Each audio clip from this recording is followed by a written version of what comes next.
What's up, YouTube? This is Too Raw for TV. So,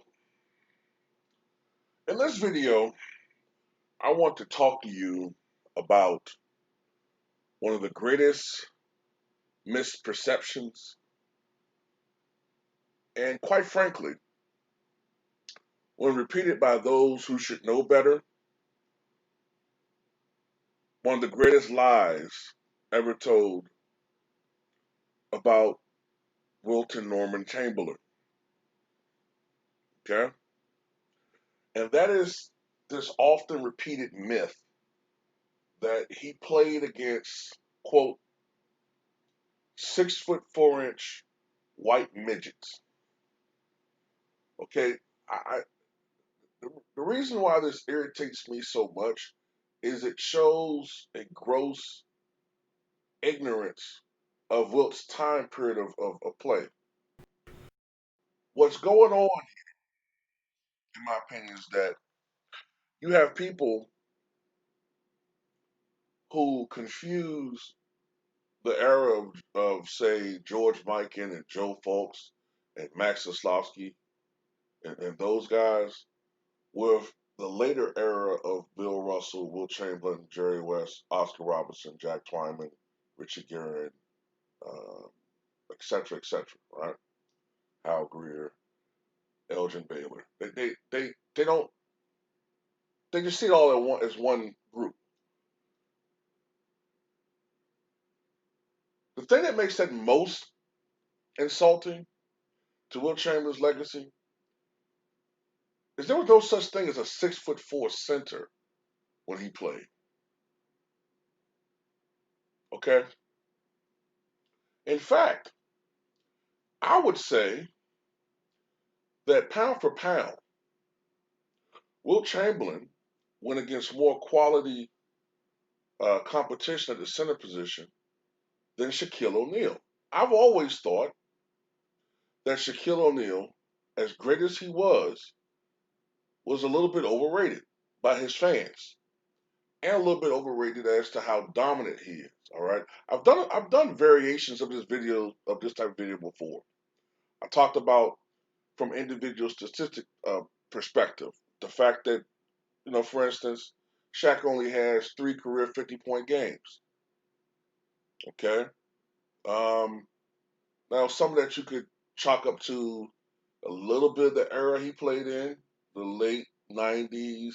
Well, his peak at least, the late '90s, early 2000s. But at the same time, he was always leading the NBA in field goal percentage at that time, correct? Or at least amongst the top three. And this was in the defensive era. He shot usually around 58, 59, 60% from the floor. Took a lot of shots, usually about 18 shots a game, right? 19, 20 shots a game. So when you have a guy that's supposedly that unstoppable, he should have had at least 30 or 40 50-point games. Wilt Chamberlain had 118 in the regular season, 122 altogether, right? Iverson had, I think, 15 50-point games in that same era. Kobe, 25. Even though it was a little bit more, a lot of them came after 2005, but still. Kobe had a handful of 50-point games in that era, 99 to 2005. But it's not about this with this video. I'm talking more about the competition.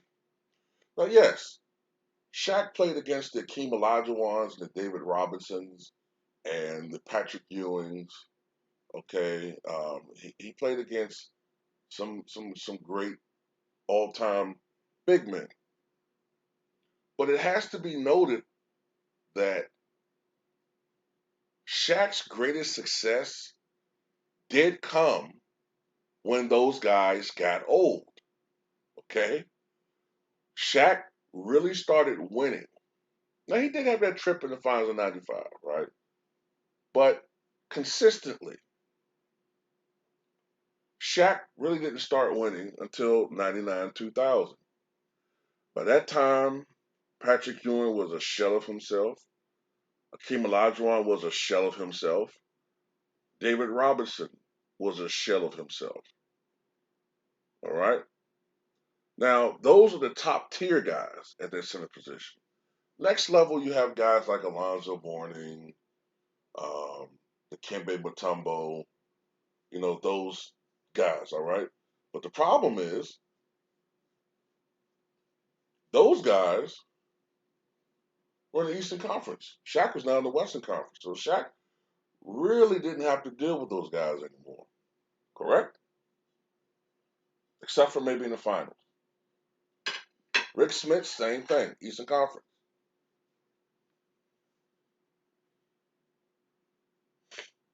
Let's think about the Western Conference at that time, all right? When Shaq was playing. Let's go through these teams, okay? The Utah Jazz, all right? Who was their big man at that time? Was it what's his name? Crew cut head. I can't think of his name off the top of my head. Um, what was his name? Looked like oh, jeez, I can't think of his name right now. 7'2", the crew cut. Look a little bit like Vincent D'Onofrio from Full Metal Jacket. You know what I'm talking about. Can't think of his name off the top of my head. It'll probably come to me eventually. That's the Utah Jazz center. Ostertag, that's his name. Greg Ostertag, right? Okay, in '99, I'm not sure Divock is over there yet. I can't remember exactly when Divock got traded to Sacramento. Maybe he's over there now, or maybe he's still with the Charlotte Hornets. But Dwight Divock, I mean, yeah, he's a Hall of Famer, but he's not an upper echelon type center. You know what I'm saying? Um, who else? Who else was in the Western Conference that was a dominating center at that time? Denver Nuggets, Houston Rockets. Olajuwon was falling apart. Spurs, David Robinson was falling apart. Tim Duncan, I guess, if you want to expand it to power forwards, if you expand it to power forwards, yeah, you had some guys. You had Tim Duncan, who at that time was individually at least having his way with the Lakers. Garnett, but he's a different type of guy, different dynamic type player. Um, yeah, you have to go to the power forward position to really find some guys in the West Eastern Conference. Antonio McDyess, um, Sharif Abdul-Rahim with the Grizzlies at the time, I think. Um, yeah, I got to go to power forwards. There's no center I can think of on the top of my head that was dominant. Benoit Benjamin, you get what I'm going with this, right? But earlier, when Patrick Ewing and David Robinson and Elijah Wan, the top three centers in the NBA, along with Shaq, when they were all closer to their primes, they were the ones consistently going deeper in the playoffs. They were the ones who were winning championships, Elijah Wan, or they were the ones at least perceived to be the best overall centers, like Robinson. If he just had another piece. Meanwhile, Shaq was playing on very talented teams, but oftentimes in the playoffs, there were certain games, even though if you look at overall stats, it looks great for Shaq. 26 points a game, 12 rebounds, or 24 points, 14 rebounds, 60% shooting. It looks great. But what's hidden in those numbers are stretches in key games or key games where he's not showing up, where he's turned the ball over. He's getting shut down by, you know, Dennis Rodman in the fourth quarter or something, or he's getting outplayed by Olajuwon, and then he's getting like a lot of garbage points when the game is over with. The Magic are down by 18, and he comes back in the game and gets a quick 8 or 9 points to make his numbers look respectable, but they're not impactful points. See, sometimes numbers lie, or numbers don't tell you the whole story. And that's another thing. 94, 95, 96, 98, 99, and I think twice after that, but I want to focus on those years. 5 times in the 1990s, Shaquille O'Neal got swept out of the playoffs by the Pacers, then the Rockets, then the champion Chicago Bulls in '96, but the champion Rockets in '95 as well. The Utah Jazz in '97, or was it '98? I think it was '98. I think in '97 it was 4-1, and then in '99 they got swept by the Spurs, and they're on their way to blowing that series against Portland if Portland didn't choke in the fourth quarter. But look, Wilt Chamberlain. Now, mind you, at this time when Shaq was playing, there were, I believe, 27 teams, and then expanded to 29 teams by 95. Okay, so there were 29 teams, but yet when Wilt Chamberlain played, there were usually between 8 to 17 teams. I think at the end of his career, there was something like 17 teams in the NBA. Well, these are the centers that Wilt Chamberlain played against who were Hall of Famers. Now, mind you, like I said, usually between 8 to 17 teams was a league with fewer centers. So when Shaq played, you had the Hall of Famer in Olajuwon, David Robinson, Patrick Ewing, Alonzo Mourning, Dikembe Mutombo. So that's 5.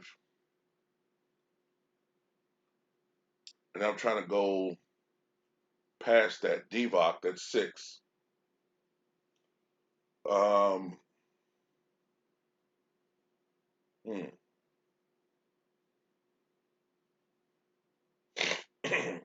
Now I'm doing with centers. Now I'm not naming power forwards right now, but centers. Arvidas Sabonis, that's another one. And he didn't even face Arvidas in his prime. That's 7.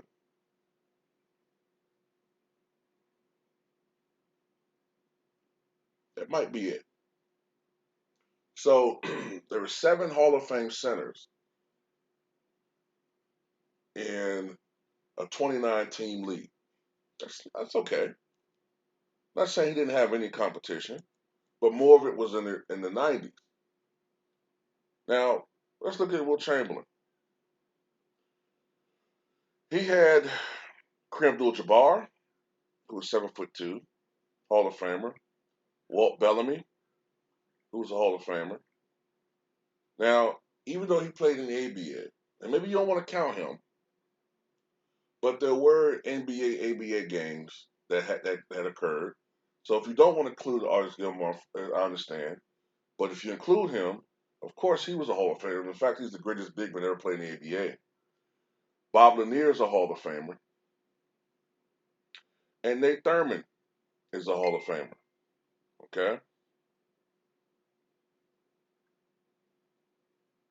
so in the league with, let's just say, 12 teams, you have 1, 2, 3, 4, 5, 6 Hall of Famers. So the ratio is greater for Wilt than it is for Shaq. Then this notion about he only played against a bunch of midgets. Well, in addition to the guys I've listed, you have 6'11" Walt Wesley, Ronald Taylor, who was 7'1", Chuck Scher, who was 6'11", Elmore Smith, who was 7 feet, Craig Raymond was 6'11", Billy Pultz was 6'11", Rich Neiman was 7 feet tall, Dave Newmark was 7 feet, Otto Moore was 6'11", Jim McDaniels was 6'11", Reggie Harding was 7 feet tall, Swede Holbrook was 7'3", Hank Finkel was 7 feet, Ray Felix was 6'11", Jim Eakins was 6'11", Walter Dukes was 7 feet tall, Mel Counts was 7 feet, Nate Bowman was 6'11", Tom Borowinkle, 7 feet tall, and Dennis Autry was 6'11". Okay? Now those were centers.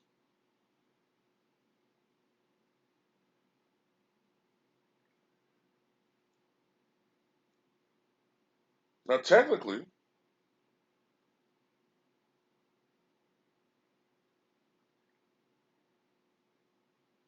when I think about it, I'm trying to see if I'm forgetting anybody.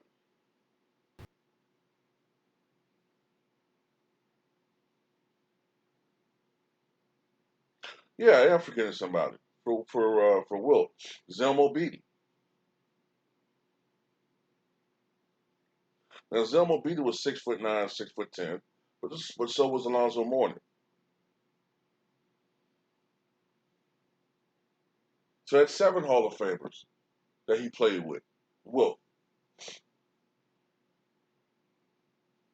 in a league that only had on average probably about 12 teams.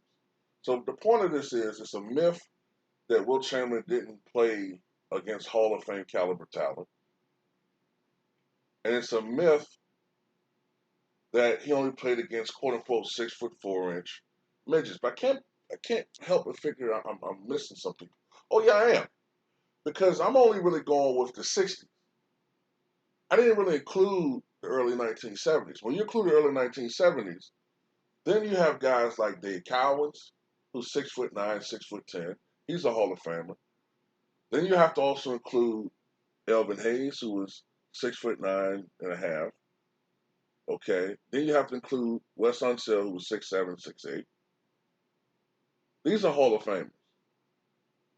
Now also remember that back when he played, Wilt played, they didn't list them in shoes. They listed them bare feet. So all these heights I've listed for Wilt in the competition, if you want to compare it to Shaq's era, you have to add an inch because they measured the guys in Wilt area and in Shaq's era in tennis shoes. So for instance, in Shaq's era, Elvin Hayes would have been 6'10.5" or 6'10". Wes Unseld been listed as 6'8", 6'9".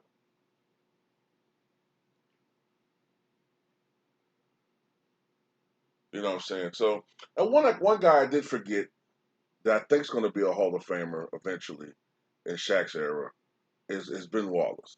Okay, so I did forget him.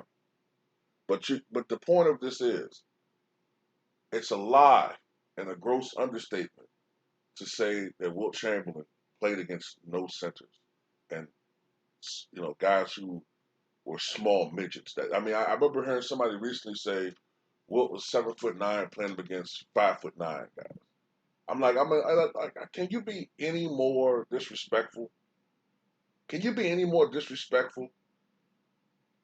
Can you learn anything about the history of these guys so you can actually have an in-depth conversation instead of sound like an idiot? And the thing that gets me is people will say, "Oh man, you just one of these old heads sticking up for your era." Nigga, do I sound like I'm 80? You stupid son of a bitch. I hate when people say that in the comment sections toward me. Do I sound like I'm fucking 87? Don't you know, you dumb son of a bitch, that I will stick up for Kobe's era when people start dissing his era, which they've started doing? And if people in 20 years from now will start disrespecting this era, I'll do the same thing. I want you to respect the game, not be a fanboy of one particular player or one particular era.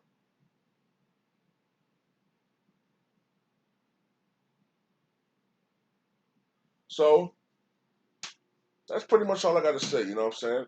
Um, you can make the argument that the 1970s may have been the golden era for centers, to be honest with you. When you look at the entire decade, I might do a video about that. That the 70s might have been the high point as far as the big man in the NBA.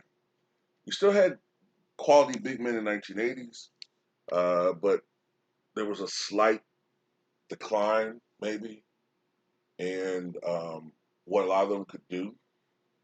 And in the 1990s, as hard as it is to believe now, they often were complaining about the drop off in the overall quality of big men in the 1990s. But compared to today, I mean, it's really bad. Now it's gotten a little bit better over the last recent years, with DeMarcus Cousins and Nikola Jokic and Joel Embiid and some others. It's gotten better. Rudy Gobert, even though he's more of a traditional center. Um, Drummond, but his game is more suited for the '90s. It's gotten better than it was, say, 6, 7 years ago when the best big man in the league arguably was a guy like DeAndre Jordan or something. But that's it, man. Tell me what you guys think.